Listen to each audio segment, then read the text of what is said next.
Bienvenue créatif pour cette nouvelle vidéo. Aujourd'hui nous allons voir les sites indispensables du graphiste. On va voir ensemble comment avoir l'inspiration, comment gérer sa typographie, ses couleurs, comment se lancer en tant que freelance, trouver ses mock-ups, etc.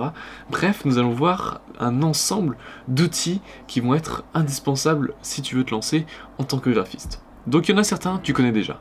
On va voir pour les inspirations notamment, on connaît. Mais il y a quelques sites assez subtil que tu ne connais peut-être pas. Nous allons voir ensemble un ensemble de 14 sites web qui vont te permettre de mener à bien ton travail et ton rôle en tant que graphiste. Donc on va voir ça tout de suite. On va aller sur l'ordinateur et on va se lancer pour le premier site qui se nomme Google Images. Et oui, lorsque tu commences un projet, lorsque tu entames une recherche créative d'inspiration, je te recommande tout de suite d'aller voir, ou du moins une fois que tu as fait ton organigramme ou que tu as cherché tes premières idées par toi-même, étant donné que dans le processus créatif, tout d'abord je te conseille de chercher des mots à l'aide d'un organigramme sur une feuille avec un papier, un crayon, chose très simple. Et ensuite tu vas pouvoir commencer à chercher quelques mots, quelques termes que tu as relevés à travers ton organigramme, tel que par exemple j'ai récemment créé un site web de vente pour un sac à dos, donc par exemple on va noter backpack. Ici voilà, on a toute une liste de sacs à dos, et je te recommande là aussi de noter tes mots, tes références, tes termes en anglais. Tu auras bien sûr beaucoup plus d'images de qualité, beaucoup plus ajusté à ce que tu recherches, etc. Bon, donc c'était le premier site, très simple, on recommence très softement avec Google Images. Ensuite, pour avoir de l'inspiration, tu dois sûrement connaître, bien sûr que oui, Pinterest, qui est vraiment un outil formidable pour tout graphiste, que je recommande largement, mais bon, tu dois sûrement être au courant. Et ce que j'ai bien aimé, j'ai vu ça récemment, c'est lorsque j'ai créé un tableau, j'ai créé un premier tableau. D'ailleurs, tu pourras me rejoindre, tu pourras me suivre sur GN Design sur Pinterest. C'est lorsque tu crées un tableau, et ça c'est intéressant, tu peux là aussi trouver d'autres inspirations liées à toutes les images que tu as enregistrées. Par exemple, ici, on peut voir plus d'idées. Donc c'est-à-dire qu'il va prendre en compte toutes les images que j'ai déjà enregistrées pour en créer un tableau et pour faire d'autres recherches. Donc c'est vraiment super intéressant, il s'améliore chaque année, donc c'est vraiment un super truc. Il y a même possibilité de créer des sous-tableaux sous ces tableaux, bref, tu dois sûrement déjà être au courant. Petit tips aussi que je t'encourage, ça va être dans les extensions Google Chrome, c'est d'installer le petit Pinterest. Il te permet, lorsque tu as une image comme celle-ci, de juste cliquer sur le petit logo Pinterest et l'enregistrer directement dans un tableau. Donc voilà, petit tips, tu utilises Google Chrome, une extension bien sympathique proposée par l'application. Ensuite, il y a bien sûr Behance, je ne vais pas le présenter, je ne vais pas m'attarder plus longtemps, tu dois sûrement le connaître. Behance pour les sources d'inspiration, pour trouver des artistes intéressants, pourquoi pas faire des collaborations, proposer bien sûr ton travail sur Behance pour te faire repérer ou avoir des contacts dans le domaine. Donc Behance, bien sûr, un site que je recommande mais que tu dois sûrement déjà connaître. Là encore une fois, avec l'extension Google Chrome de Pinterest, il y a possibilité d'enregistrer tout type d'images présents sur internet. Donc voilà, on va laisser charger. Ensuite nous avons comme site web myfonts.com. alors c'est what the font. Ça, bien sûr, ça va être super intéressant et pratique lorsque tu as de nouveaux clients. Lorsque tu as des clients qui te proposent, par exemple, de créer un site web en cohérence avec ce qu'ils avaient déjà. C'est-à-dire qu'ils veulent la même typographie. Et si, par exemple, tu as un client qui a déjà un ancien logo et il veut changer légèrement ce logo, et tu ne sais pas quelle typographie il a utilisé pour ce logo, hein, imaginons que c'est un logo typographique, et bien ici tu auras juste à importer ton image et via cette image il va pouvoir tout de suite repérer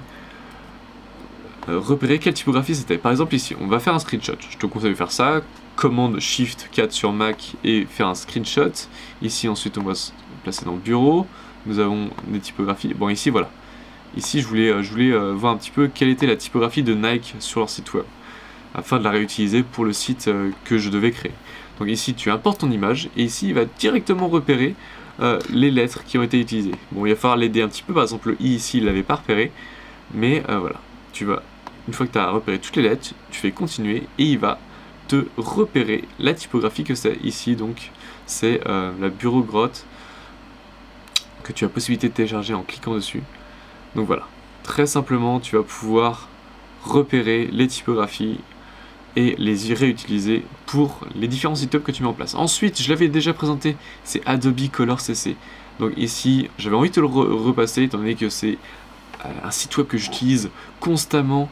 Ici, tu auras la possibilité de choisir des groupes de couleurs, d'enregistrer ces groupes de couleurs pour les réutiliser sur Photoshop, Illustrator, etc.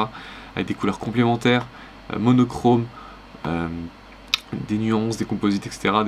Tu peux même personnaliser tes propres couleurs, donc c'est vraiment très pratique. Une fois que tu as, par exemple, tu as en tête une des couleurs, ça va être très facile suite à ça de trouver des couleurs complémentaires qui vont bien se marier avec celle-ci. Ensuite, rien ne t'empêche d'enregistrer le thème de couleur et les réutiliser ensuite sur Photoshop grâce à l'Adobe Creative Cloud. Donc chose très simple, tu vas pouvoir enregistrer tes groupes de couleurs, tes thèmes de couleurs et les réutiliser facilement. Ensuite, toujours géré par Adobe, ici nous avons Adobe Typekit. Ici, Adobe Typekit, c'est pour la typographie. Si tu ne connaissais pas, tu vas voir, c'est vraiment un outil puissant. Adobe Typekit va te permettre très facilement de parcourir, de rechercher des typographies de façon très simple.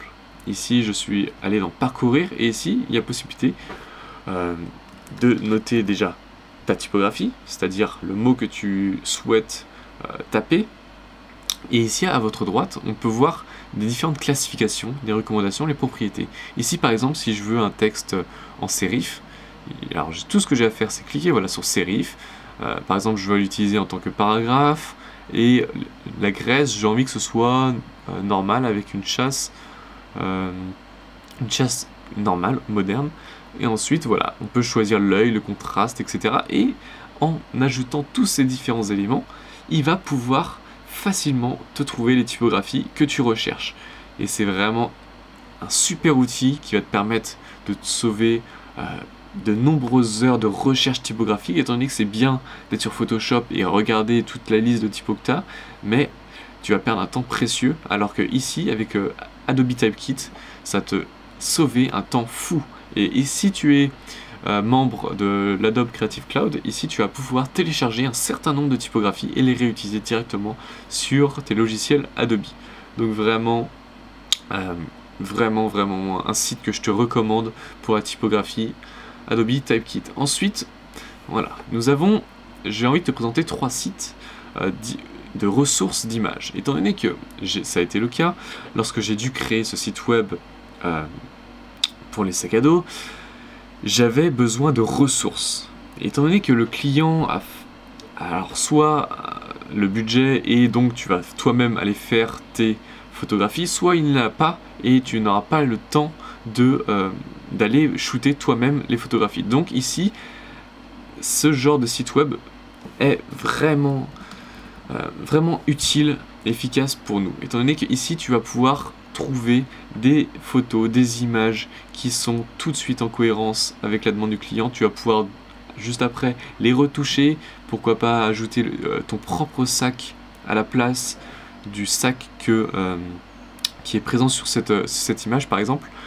Donc un site web très intéressant qui se nomme Pixabay pour toutes les images gratuites avec une licence, un droit à l'image qui est libre.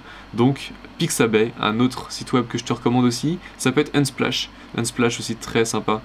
Tu as juste à cliquer voilà, sur cette petite icône et ça directement télécharge ton image. Donc c'est vraiment facile, efficace, pratique. Unsplash là aussi. Donc un site pour récupérer des images gratuitement. Ensuite nous avons Pixels, même chose, site avec des images libres de droit. Donc vraiment je recommande ces 3 sites là, des images de qualité, haute définition tu auras de la 2K, de la 4K. Donc vraiment, je te recommande ces 3 sites web.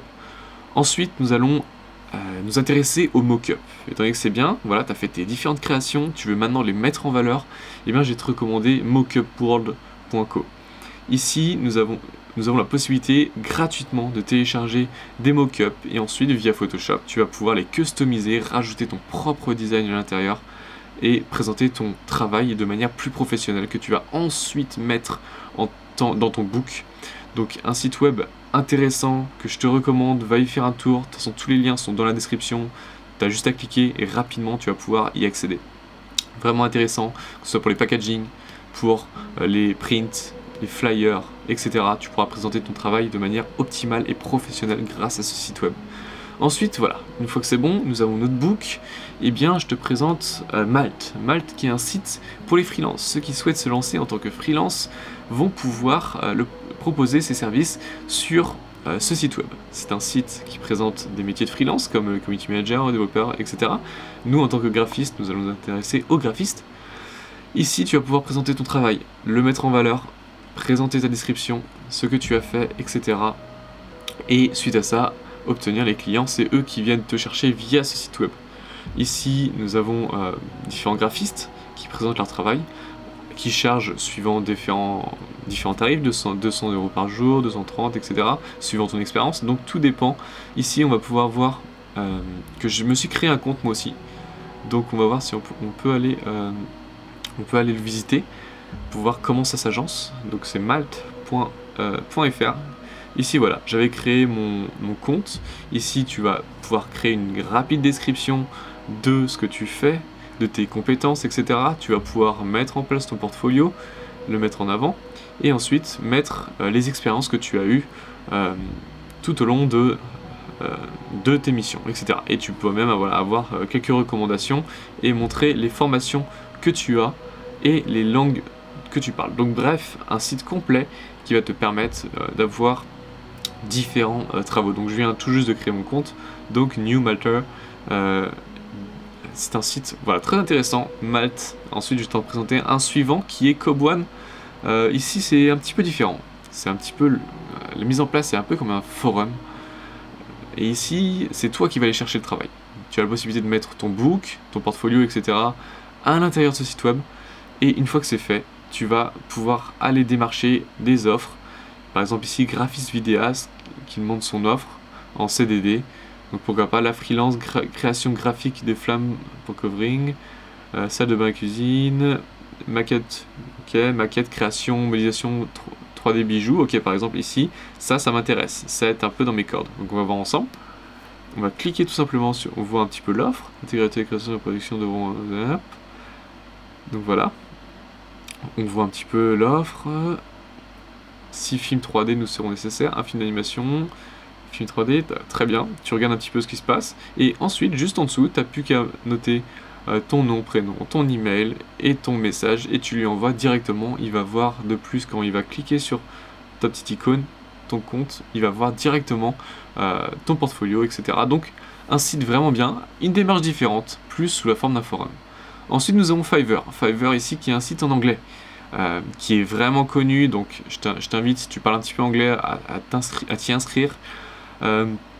Ici c'est la même chose que Malte, sauf que c'est en anglais, donc peut-être des clients potentiels plus importants, une concurrence bien sûr plus importante elle aussi, mais il y a possibilité de s'y inscrire et de proposer tes travaux sur ce site web, donc je t'y encourage pour t'y intéresser.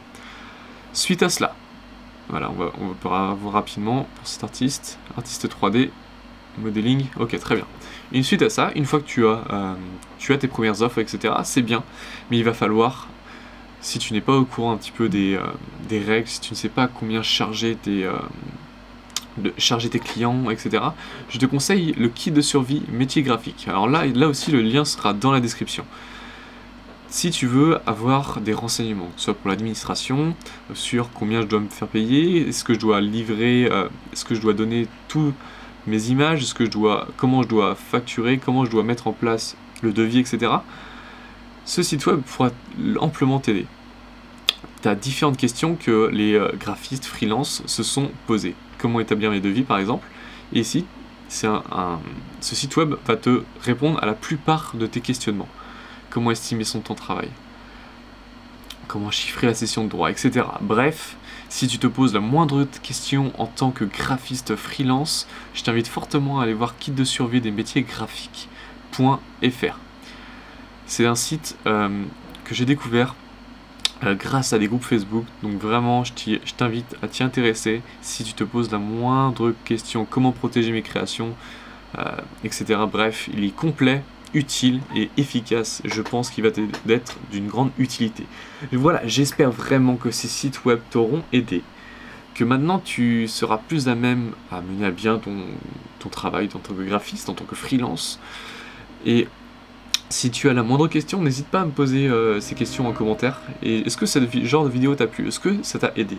Est-ce que tu as découvert des sites web que tu ne connaissais pas avant? Vraiment, ça m'intéresse. Laisse-le moi en commentaire. Laisse aussi un petit like si ce genre de vidéo te plaît. Et encore une fois, on va continuer ensemble. On va continuer à développer nos compétences ensemble, à avancer et mener à bien notre métier et nos compétences en tant que designer graphique. J'espère que ça t'aura plu. N'hésite pas à me le dire en commentaire. N'hésite pas à rejoindre le groupe Facebook. On est de plus en plus nombreux.